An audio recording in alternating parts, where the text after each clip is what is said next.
Hello friends, इस video में हम डीएलएड फर्स्ट सेमेस्टर गणित की यूनिट 10 पढ़ने वाले हैं। यूनिट 9 तक हमने कंप्लीट कर लिया है। तो चलिए देखते हैं यूनिट 10 में क्या क्या टॉपिक है। सबसे पहला है बिंदु, रेखा, रेखाखंड, तल, तलखंड, वक्र, कर्ण तथा कोण की संकल्पना। सो देखते हैं सबसे पहले कि बिंदु या पॉइंट क्या होता है। बिंदु वह सूक्ष्म चिन्ह जो किसी स्थान को दर्शाता है किंतु उसमें लंबाई, चौड़ाई और ऊंचाई नहीं होती है, बिंदु कहलाता है। मतलब कि किसी भी स्थान को जो दर्शाता है उसे हम सूक्ष्म चिन्ह जो किसी भी स्थान को दर्शाता है उसे हम बिंदु या पॉइंट कहते हैं। जैसे यहाँ पे हमने लिया ए पॉइंट, तो ए का जो स्थान दर्शा रहा है इसी को ही हम बिंदु या पॉइंट कहेंगे। वैसे ये बी का जो स्थान है वो ये है पॉइंट के द्वारा, तो इसे भी। जैसे यहाँ पे हमने एक सर्कल लिया तो सर्कल का जो सेंट्रॉइड है वो कहाँ है, तो हमने बिंदु के द्वारा दर्शाया है, तो इसी को ही पॉइंट या बिंदु कहते हैं। ये डायमेंशन लेस होता है, इसमें कोई भी डायमेंशन नहीं होती है, ना तो लंबाई होती है, ना चौड़ाई, ना ही ऊंचाई होती है। नेक्स्ट देखते हैं रेखा या लाइन क्या होती है। असंख्य बिंदुओं से बनने वाली ऐसी लकीर जिसे दोनों ओर बढ़ाया जा सके उसे रेखा कहते हैं। क्योंकि यहाँ पे हमने अनलिमिटेड असंख्य बिंदु बनाए, अब इन बिंदुओं को जो मिलाने वाली लकीर होती है उसी को हम रेखा या लाइन बोलते हैं।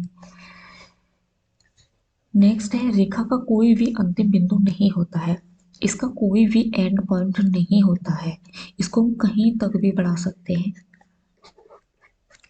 अब देखते हैं नेक्स्ट, इसे माप नहीं सकते, मतलब इसकी लंबाई कितनी भी हो सकती है, अनलिमिटेड।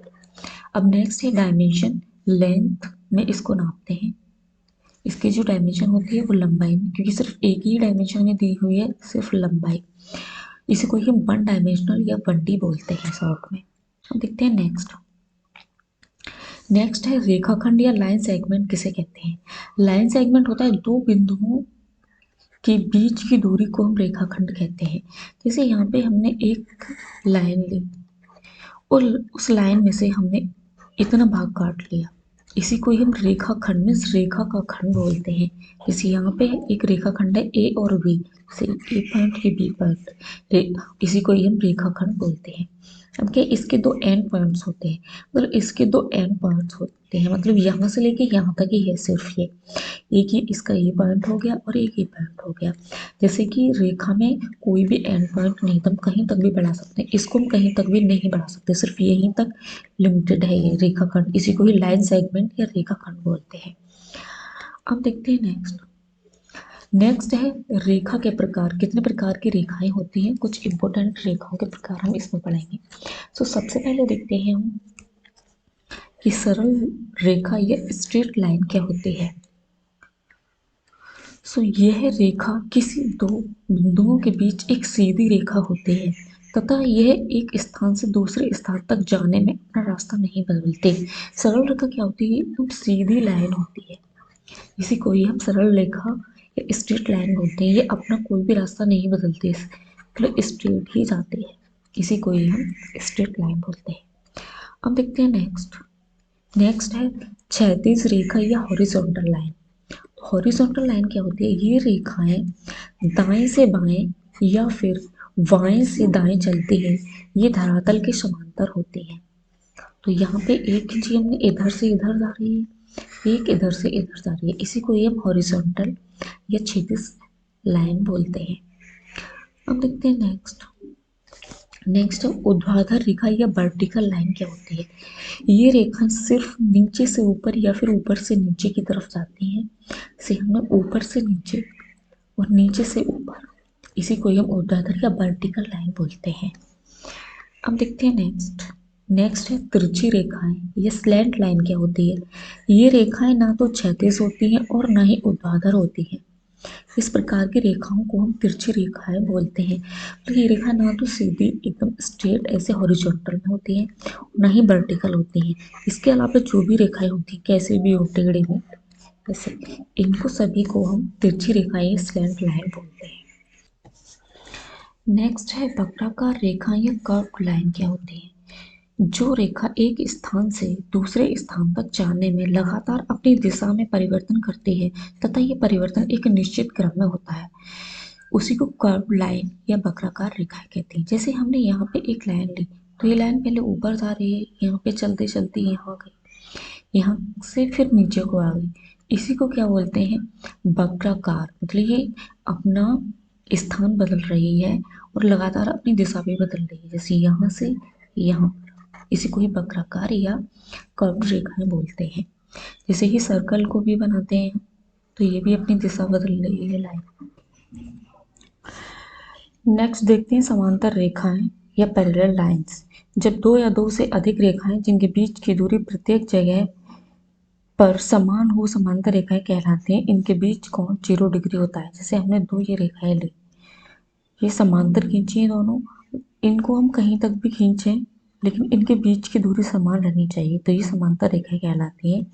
ये धरातल के समतल भी हो सकती हैं, परपेंडिकुलर भी हो सकती हैं। ऐसे दो लाइन हमने ऐसे खींचे ऊर्ध्वाधर, इनके दोनों के बीच की जो दूरी है वो समान होनी चाहिए। इसी तिरछी रेखाएं भी खींची हमने दो, लेकिन एक दूसरे के ही समानांतर हैं, तो ये समांतर रेखाएं पैरेलल लाइंस कहलाती हैं। वैसे देखते हैं नेक्स्ट है लंबवत रेखाएं या परपेंडिकुलर लाइंस। जब दो रेखाएं एक दूसरे को इस प्रकार काटती हों कि इनके बीच का कोण 90 का हो, लंबवत रेखाएं कहलाती हैं। जैसे हमने दो लाइन ली, एक लाइन हॉरिजॉन्टल और एक वर्टिकली ही एक दूसरे के परपेंडिकुलर हैं। जैसे ऐसे हम ऐसे भी ले सकते हैं, तो इसीलिए नहीं, क्योंकि इनके बीच का जो कोण है वो 90 डिग्री होना चाहिए। ये दोनों एक दूसरे की लंबवत रेखाएं कहलाती हैं। अब देखते हैं नेक्स्ट है संगामी रेखाएं या कॉन्करेंट लाइन। जब तीन या तीन से अधिक रेखाएं जो एक ही बिंदु से निकलती हों, अर्थात जिनका एक ही प्रारंभिक बिंदु हो, संगामी रेखाएं कहलाती हैं। और जिस बिंदु से ये रेखाएं निकलती हैं उसे संगामी बिंदु कहते हैं। जैसे यहाँ पे हमने एक पॉइंट लिया बिंदु, उससे हमने कई सारी रेखाएं निकाली, तो ये जितनी भी रेखाएं हैं ये संगामी रेखाएं कहलाएंगी, क्योंकि ये एक ही पॉइंट से होकर गुजर रही हैं। और ये जो पॉइंट है वे संगामी पॉइंट या कॉन्करेंट पॉइंट कहलाएगा। नेक्स्ट देखते हैं प्रतिच्छेदी रेखाएं या इंटरसेक्टिंग लाइन। जब दो या दो से अधिक रेखाएं किसी बिंदु पर जाकर मिल जाती हैं उन्हें प्रतिच्छेदी रेखाएं कहते हैं, और उस बिंदु को प्रतिच्छेदित बिंदु कहते हैं। जैसे हमने यहाँ पे दो रेखाएं ली, एक इधर से गई और एक इधर से, अभी जिस बिंदु पर मिली उसको हम प्रतिच्छेदित बिंदु, इंटरसेक्टिंग पॉइंट, और इन दोनों रेखाओं को हम इंटरसेक्टिंग लाइंस बोलते हैं। अब देखते हैं नेक्स्ट है तल या प्लेन किसे कहते हैं। तल ऐसी आकृति होती है जिसमें कोई मोटाई या थिकनेस नहीं होती है, लेकिन लंबाई व चौड़ाई होती है। जैसे पुस्तक का पन्ना हो गया या वर्ग का एक फलक हो गया, और ये 2D आकृति होती है, मतलब 2 डायमेंशनल, इसमें लेंथ और ब्रेड्थ होती है। अब देखते हैं नेक्स्ट है तलखंड। तलखंड क्या होता है, इसी तल का अगर हम एक को भागों में बांट दें, इसी खंड को हम तलखंड बोलते हैं। अब देखते हैं नेक्स्ट, यहाँ पे है दो बिंदुओं से होकर अनेक तल खींचे जा सकते हैं, और दूसरा पॉइंट है तीन बिंदुओं से केवल एक ही तल खींचा जा सकता है। ऑब्जेक्टिव टाइप में पूछ लिया जाता है कि दो बिंदुओं से होकर अनेक तल खींचे जा सकते हैं और तीन बिंदुओं से केवल एक ही तल। या कर्व क्या होता है, वक्र एक ऐसी रेखा है जिसके प्रत्येक बिंदु पर उसकी दिशा में किसी विशेष नियम से ही परिवर्तन होता है। जैसे एग्जाम्पल के लिए हमने एक कोई रेखा ली, जैसे उसकी वैल्यू पहले पढ़ी 0 से शुरू होके अब वो यहाँ पे आ गई, इस रेखा को हम वक्र कहेंगे। अब देखते हैं वक्र के प्रकार। वक्र के दो प्रकार होते हैं, एक साधारण वक्र, सिंपल कर्व, और असाधारण वक्र और क्रॉस्ड कर्व। तो साधारण वक्र दो प्रकार के होते हैं, जो कि ओपन कर्व या खुले, और क्लोज्ड कर्व जो कि बंद वक्र होते हैं। जैसे खुले कर्व यहाँ से स्टार्ट हुआ और ये खुला हुआ है। बंद कर्व होते हैं कि यहाँ से स्टार्ट हुआ, उसका एंड पॉइंट और स्टार्टिंग पॉइंट वहीं आकर मिल जाए, वह बंद कर्व कहलाते हैं। और ओपन कर्व में क्या होता है, जिसका स्टार्टिंग पॉइंट और एंड पॉइंट अलग अलग हो। यहाँ भी ये वक्र कर्व है, स्टार्ट हुए यहाँ से और यहीं आकर ये बंद हो गया। अभी क्रॉस्ड कर्व क्या होते हैं, जब भी हम कोई कर्व खींचते हैं तो वह क्रॉस कर जाए कहीं, क्रॉस कर्व कहलाता है। जैसे यहाँ पे ये क्रॉस कर गया और यहाँ पे ये क्रॉस कर गया। अब देखते हैं नेक्स्ट। नेक्स्ट एक किरण रे क्या होता है। रे होता है जिसका एक एंड पॉइंट हो और दूसरा एंड पॉइंट नहीं हो। जैसे यहाँ पे ए जो है एंड पॉइंट है बट बी एंड पॉइंट नहीं है। एग्जाम्पल के लिए टॉर्च से निकली हुई लाइट, अगर कोई टॉर्च है, अगर हम उससे लाइट निकाल रहे हैं तो यहाँ पे तो एंड पॉइंट है बट हमें नहीं पता कि टॉर्च से लाइट कहाँ तक जा रही है। अब नेक्स्ट देखते हैं कोण या एंगल किसे कहते हैं। एक ही बिंदु से निकलने वाली दो किरणों के मध्य एक कोण बनता है। जैसे इस पॉइंट एक्स से हमने दो किरण निकाले, एक जेड और एक वाई, तो इनके बीच में जो गैप है इसी को ही हम कोण या एंगल बोलते हैं। कोण को इस चिन्ह से हम प्रदर्शित करते हैं, ऐसा चिन्ह बनाकर। और इस कोण का जो नाम है वो है जेड एक्स वाई, और कह सकते हैं एंगल वाई एक्स जेड। जिस भी जगह पर कोण होता है हम उसको बीच में लिखते हैं। जैसे यहाँ पे जेड एक्स वाई लिखा तो एक्स बीच में है, यहाँ भी हमने वाई एक्स जेड लिखा तो भी एक्स बीच में है। अब देखते हैं नेक्स्ट है कोणों के प्रकार। तो सबसे पहला है रुज्जु कोण, स्ट्रेट एंगल, संपूर्ण कोण, कंप्लीट एंगल, शून्य कोण, जीरो एंगल, समकोण, राइट एंगल, न्यून कोण, एक्यूट एंगल, अधिक कोण, ऑब्टूस एंगल, बृहत कोण, रिफ्लेक्स एंगल। अब देखते हैं रुज्जु कोण या स्ट्रेट एंगल क्या होता है। एक ही रेखा पर दो किरण परस्पर विपरीत दिशा में लीजिए। इस प्रकार रेखा पर दो विपरीत किरणों द्वारा बनाए गए कोण को रुज्जु कोण या स्ट्रेट एंगल कहते हैं। रुज्जु कोण की जो माप होती है वो 180 डिग्री का होता है। जैसे यहाँ पे हमने एक पॉइंट लिया P, इस पॉइंट से एक रेखा हमने इधर खींची और इससे एक हमने इधर खींची, तो एक ए और एक बी, दो रेखाएं खींची हम एक ही पॉइंट से। अब इन दोनों को यहाँ से चलिए हम यहाँ तक जो कोण बना वो 180 डिग्री कहलाएगा।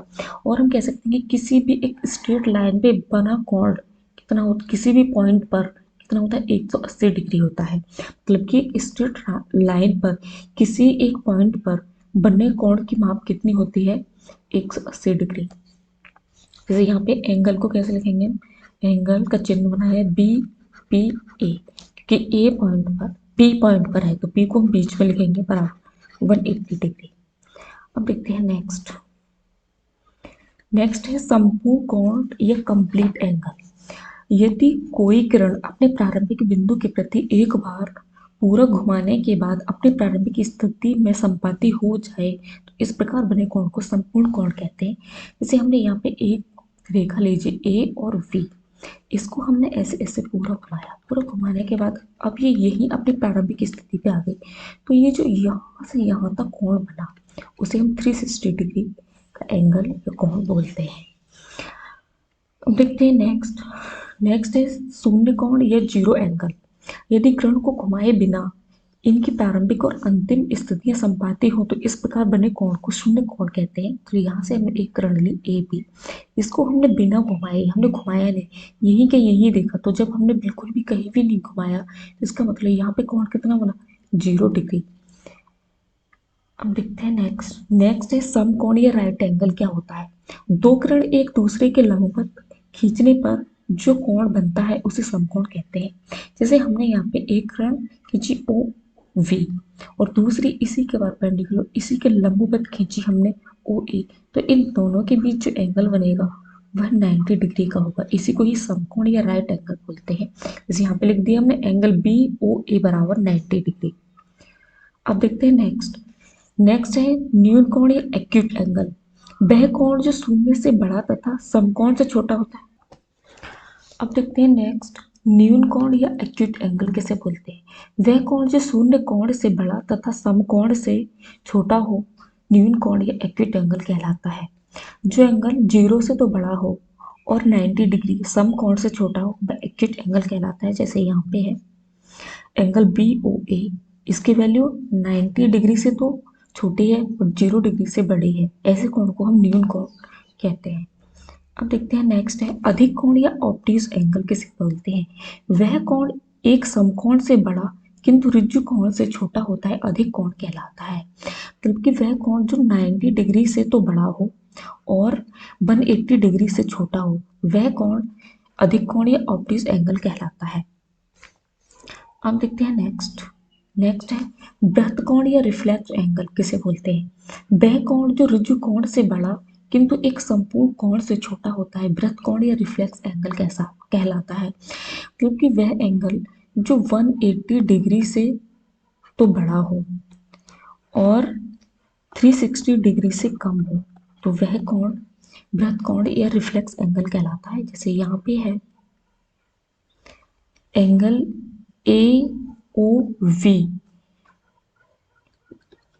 180 डिग्री ये हो गया, यहाँ से यहाँ तक ऋजु कोण, और ये है 180 डिग्री से बड़ा है, लेकिन अगर यहाँ तक आ गए तो पूरा 360 डिग्री हो जाएगा और 360 डिग्री से कम है, तो इसको हम बृहत कोण या रिफ्लेक्स एंगल बोलते हैं।